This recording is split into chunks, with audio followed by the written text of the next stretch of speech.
Ilham, Brilian. Oke. Oke, sekarang kita belajarnya tentang dampak sosial informatika. Sebelumnya kemarin kan sudah dibahas sedikit-sedikit ya. Dampak sosial informatika dalam kehidupan sehari-hari, ada yang tahu? Dampak positif atau dampak negatifnya?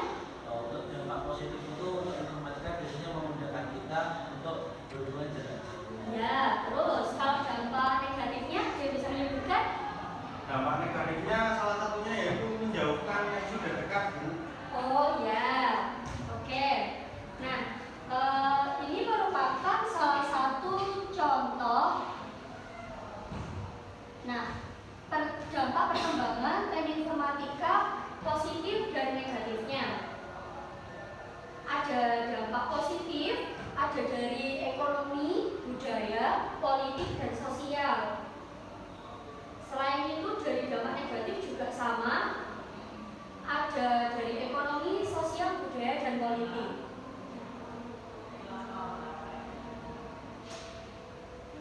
Oke, jadi dampak sosial informatika itu dapat bermanfaat untuk kita pelajari. Manfaatnya salah satunya kita dapat memanfaatkannya dengan bijak ya.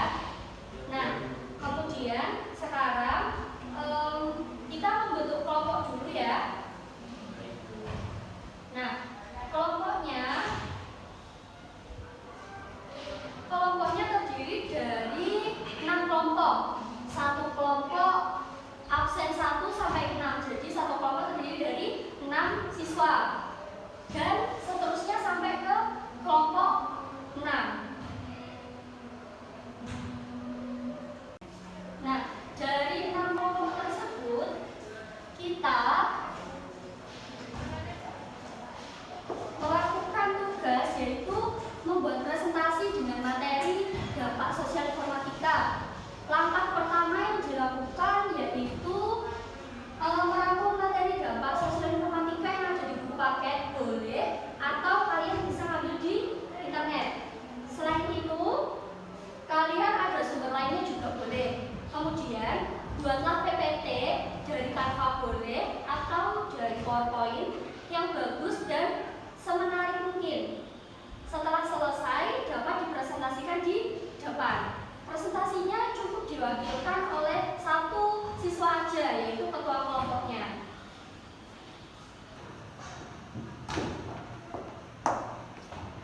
Gimana? Sudah sampai mana? Ini sudah sampai sini. Isinya tentang apa aja? Itu isinya dampak positif coba. Nah, itu positif ada 5 pengaruh. Salah satunya ada memudahkan pemerintah dalam memberikan memberitahukan kebijakan. Ya. Nah, terus yang terakhir itu ada membuat seseorang lebih terbuka. Oke. Nah, itu kemudian di sini sudah sampai ke dampak negatif, diantaranya dampaknya dapat mempengaruhi 5 hal ini. Salah satunya menimbulkan ketidakpuasan diri dan yang terakhir itu menyebabkan kecanduan.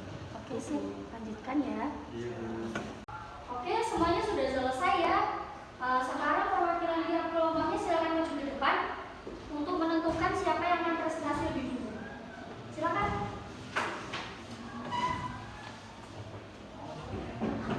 Siap, ini berarti perwakilan tiap kelompok ya untuk menentukan siapa yang maju dulu dari kelompok mana. Kita pakai budaya. Ada yang tahu nggak? Kita pakai cang-kacang yang itu.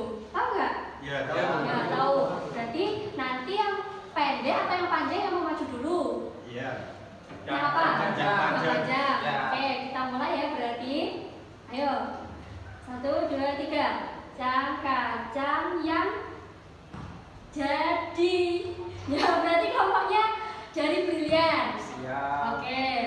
Oh, jadi di sini saya akan mempresentasikan hasil dari tugas presentasi kelompok saya.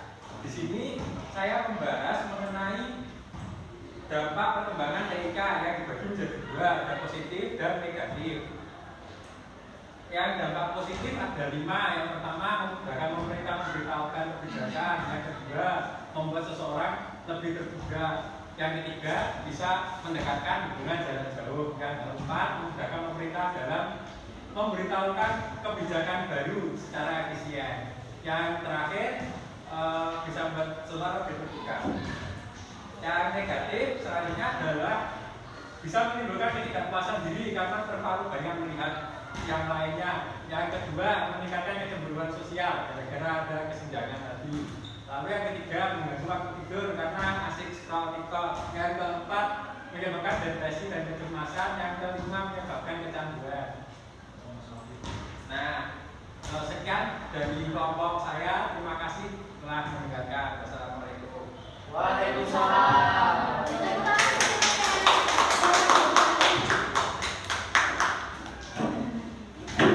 Oke anak-anak, jadi dari materi dampak sosial informatika ada yang ditanyakan atau masih bingung?